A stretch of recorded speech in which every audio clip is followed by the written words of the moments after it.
కొంచెం మా 42% BC reservation మీద కూడా చూపిస్తే బీసీలకి న్యాయం చేసిన వారు అవుతారు కదా అని నేను మోడీ గారిని అడుగుతున్నాను.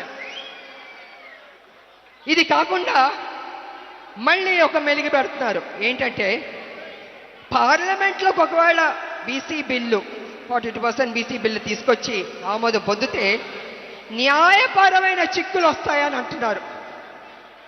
నిజంగా న్యాయపరమైన చిక్కులు ఉంటే మరి ఈ బీసీ రిజర్వేషన్ ఎలా అమలు చేశారు మోడీ గారు నేను అడుగుతున్నా. నేను అది అమలు చేసినప్పుడు 42% బీసీ రిజర్వేషన్ ఎందుకు చేయలేరు అంటే మీకు చిత్తశుద్ధి లేదు, చెయ్యాలని లేదు.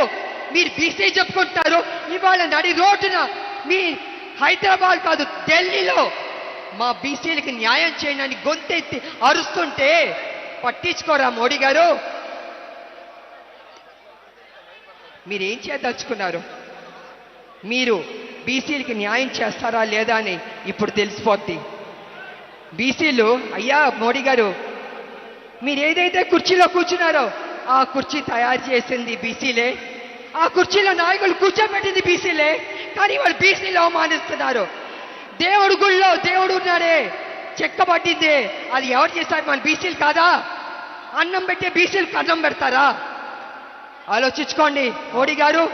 కాంగ్రెస్ పార్టీ ముందడుగు వేసింది, రాహుల్ గాంధీ గారు పట్టుబట్టారు బీసీకి న్యాయం చేయాలనేసి. ఆ బీసీ బిల్లు పాస్ అవ్వాల్సిందే, లేకపోతే మోడీ గారు మా బీసీ బిడ్డల దృష్టిలో ఎప్పటికీ మీరు విలన్ గానే ఉండిపోతారు. ఎప్పటికీ మీకు మా బీసీ బిడ్డలు ఓటు వెయ్యరు. కాబట్టి మీరు నిర్ణయం తీసుకుంటారా, బీసీలకు న్యాయం చేస్తారా అని మేము అందరం ఎదురు చూస్తాం.